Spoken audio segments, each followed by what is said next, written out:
Jim and I had a very strange relationship. I didn't like a lot of what he believed in, what he did, but he's still my brother. And I was thinking here, what do I remember about Jim? I was a coin collector, and Jim was a coin collector. And he sold his penny collection to go to college, to pay for schooling. And when he got out of college, he got out of hock, it cost him $700. And he gave it to me. It was a huge, deal to me. But later in life, I was fortunate to give it back to him. And we had a very interesting relationship. Jim, and I don't know if he did this to you, but he'd come up and give you a titty twister. Did he do that to you all? All right, well, I went to my father when I was about 19 years old. I was moved out of the house and married, and I said, Dad, Jim won't stop this. I said, what should I do? He said, pop him one. Well, I didn't have to pop him one. I showed up one day on my motorcycle, and he started to do that, and I knocked his hands out of the way, and I grabbed him. I said, I don't want to ever watch you do that again. And I backed him into my motorcycle muffler pipe. They put a burn on him about that big on his leg, and he left me alone from then on. So we went back and forth, and one day, in my rambunctiousness, Jim had his own bedroom in my mom and dad's house at the time, and he was taking a shower.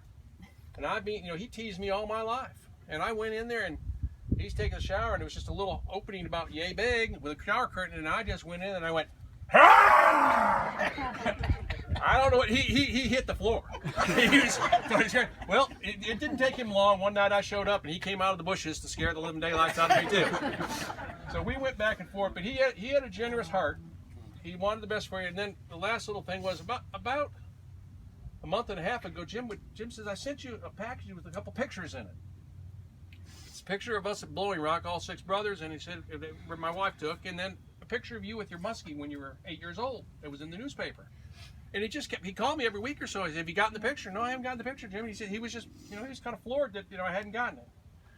And I got it the day after I got the notification. It had a postmark, I think, of about September 26th or 27th on it. So it took almost 2 months for me to get it.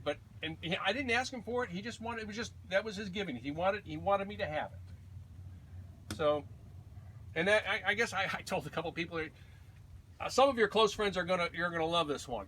Jim had a persuasiveness about him. He could seemingly talk you into anything, even if you didn't want to do it, didn't think it was a good idea to do it. Come on, brother. Come on, bro. And so when I was 17, we moved back from Michigan to Florida. We moved to Florida. Jim and I were taking a Christmas holiday trip. It was going to be gone for 14 or 17 days. I had a girlfriend. It was quite a big deal to leave. Jim knew I had a little bit of money because I was working. He didn't seemingly have any money, but he could make the trip. And he came to me and said, would you lend me $250? I said, what for? He says, I want to buy a pound of marijuana and I want to take it up to Michigan with us. We'll put it. I said, what do you mean? I don't get. Well, he worked on me. Finally, I gave him $250. We put that pound of marijuana underneath the front seat. We drove to Michigan in about 17 hours. There was one time when Jim got sick. I drove all but 1 hour of the trip. When he was driving, he said he looked out. A policeman stuck his finger out the window because he was doing about 80 or 85, and he waggled his finger at him. And I thought, well, that would have been really nice if he stopped. But nevertheless, they got it. They divided it up amongst his close friends. Tim, you might have been one of them at that time. But nevertheless, he paid me the money back. But he could talk me into doing something. And ironically, I've never drank, I've never smoked, and I've never smoked pot. But the only time I was ever offered pot twice was from my brother. But he would take a no on that one.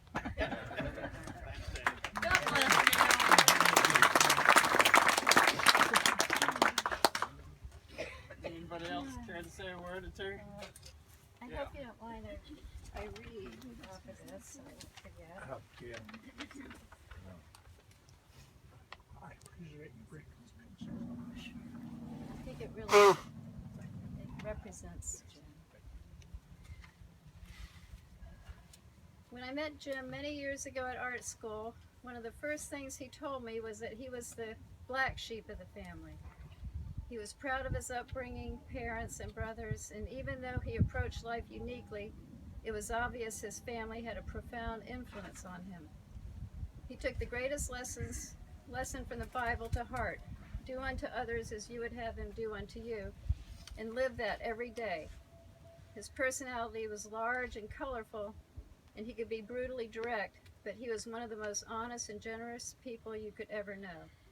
He was a collector of beauty, a gentle lover of people, animals, and butterflies. He made a lifelong habit of giving to those less fortunate. If you are a friend of Jim's, you are a friend for life. Our marriage lasted 10 years, but could not survive the illness of alcoholism that so terribly afflicted Jim throughout his life. Even though the disease ran in my family, I had no idea of how to help. We had many conflicts over my mistaken notion that his problems with alcohol were a moral failing. Over the years, I've learned that was not the case, and his illness needed to be treated medically. I'm sorry Jim was afflicted for so much of his life. He didn't deserve that. In spite of the challenges in Jim's life, he never lost sight of a strong faith which came through in his actions and words. We had many discussions over the years about Jim's firm belief in the afterlife. I was in awe of his certainty in that regard and somewhat envious of his unshakable faith. What a comfort to know you will be reunited with your loved ones in heaven. Jim obviously didn't fear death and made all the preparations in advance for his eventual reunion with his mom and dad and others he loved so much. The unique and original black sheep Jim, with the cools dripping off, as he so often liked to say, will certainly shake things up in heaven as he did here. We will miss you, Jim. Rest in peace. Hallelujah, Jill. Hallelujah, Jill.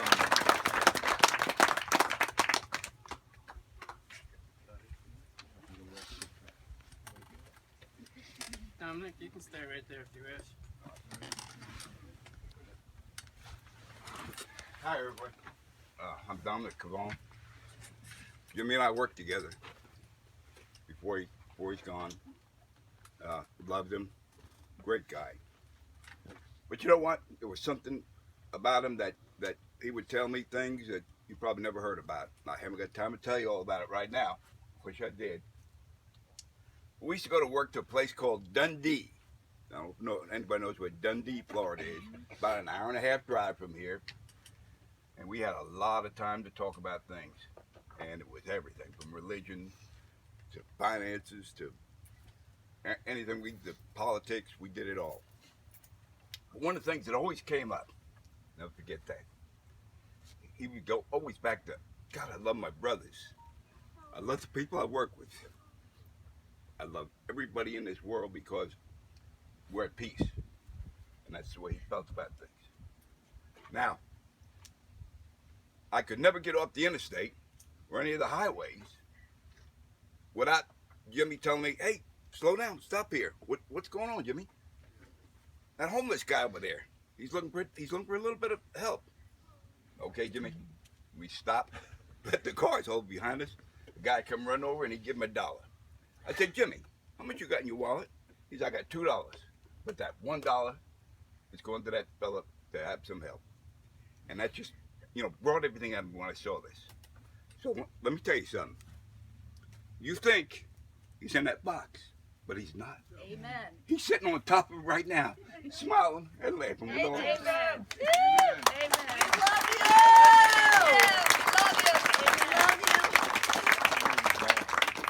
Love you! We'll let it go to your head, Jimmy boy. Y'all, I'm Kevin Cavone. Gina and I's relationship was rocky at first. When I went to work for my dad out in the field on a crew with this chief named Chuck Matthews, I'm sure anybody who's worked with my dad knows that guy. He was rough. And Jimmy, even though it was my dad's company, I was still, an employee. And Jimmy, watched my back and said, hey, Kev, do this. Otherwise, Chuck's going to get mad and jump all over you. Last thing I remember, he'd always say, hey, bro, or brogie. The morning before that happened, the accident happened, he came right around the corner. I could hear him, hey, brogie, what's going on? What do we got to do today? Oh, you're going out to Dundee with Dad. So, oh, cool. Well, you haven't asked him what else you got to do? No, he's not in the mood. I don't want to talk to him right now. He'd go load up the truck. He said, so, Oh, cool Dundee, I got an hour and a half cruise time, snooze time. I'm as soon as your dad stops talking to me, but yeah. And he was a guy who would always come around those last words, hey, brogy, they will stay with me forever. And he meant them to the truest sense that anyone could ever mean those words. I love him. Amen. Everybody was bro to Jim. They didn't have a name, common Bro name, or Christian babe? name. They always call him bro. Hey bro, how you doing? What's up, bro? Take care, bro. We'll see you again tomorrow. Come on, bro, it's easy. Yeah, it's easy. Come on, bro. Yeah, that's right. You can do it. Don't forget Babe. And babe. There were two other things I wanted to mention that some members of the family may not be aware of this, and would probably be aware of the situation. But I grew up my father was a Lutheran minister in Birmingham, Michigan, and as such, had a certain profile that was necessary to maintain in the community as well. And Jim had a real problem during the time of the Vietnam War. And what struck me was when it was mentioned he wouldn't hurt an insect. I remember when I first started talking to Jim, at that point Vietnam War had just kind of started. And I mean, people were gung-ho and let's get in there and let's, we'll take care of that and we'll kill them and we'll turn them back into democracy and we're going to change the world. And I remember Jim saying, you know what, I couldn't kill anyone. I couldn't do it. I won't kill anybody. And as the Vietnam War progressed, I mean, during that time, we all at one point got our lottery numbers. And Jim drew a lower lottery number, is my recollection. And they wanted him to go in, and he filed as a conscientious objector. And it wasn't that he was afraid, he just wouldn't kill anybody. And he went to my dad, and my dad ended up having a series of meetings with him because, first of all, at that point, you follow what your government is telling you to do. And I just remember Dad meeting with him several times and saying, you know what, he really believes in not only what he's saying, but he's principled in it. And he ended up supporting him with a letter that went to the draft board to help him get his conscientious objector status. And little did we know that, where it was 6-8 years later, by that time everything had shifted. Everybody was against the war in Vietnam. I had a brother-in-law that went there that told me how he got spat upon when he came back as a soldier. And to this day it still bothers him. But here was Jim standing out by himself. There weren't a lot of people wanting to say they were a conscientious objector because it was a highly, very, very dislikable thing to do where people would really frown on you. That was one thing, and it stuck out when you mentioned that about not hurting an insect. The second thing, which was a little more humorous, again, Dad's a pastor, and I had a parrot that I had brought with me from Chicago that would be home with me for the summer. And I came in the one time, and the back door was always open during church services and stuff. And I came in and Jim was there next to my parrot's cage, and he's trying to teach the bird swear words. And I said, what are you doing? Oh, don't worry, man. He says, this will be funnier than heck. And I said, you can't do that, Jim. My parents have people coming over, and if that bird starts swearing, it'd be a very bad thing. I want to say one thing that Jim did serve his time as a CO by working in a hospital. Orderly. Yeah, so he did serve his time in a more productive fashion.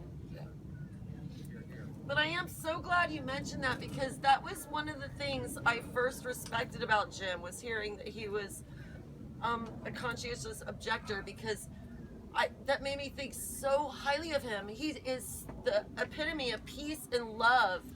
He's just, yeah, I am so glad you brought that up. God bless. I'm sorry. I'd like to add a little bit to that story because as a brother, I know that Jim, on the morning that the gal that we had to make the decision, received a single red rose. Jim knew how to work every avenue by which he would get the outcome that he wanted. So Jim knew how to do it. Yes, he did. As Jim one time said, I can talk my way out of a paper bag. Just wanted to let you know that there's a deputy sheriff over here would like to talk to you after we get done here relative to your previous comment.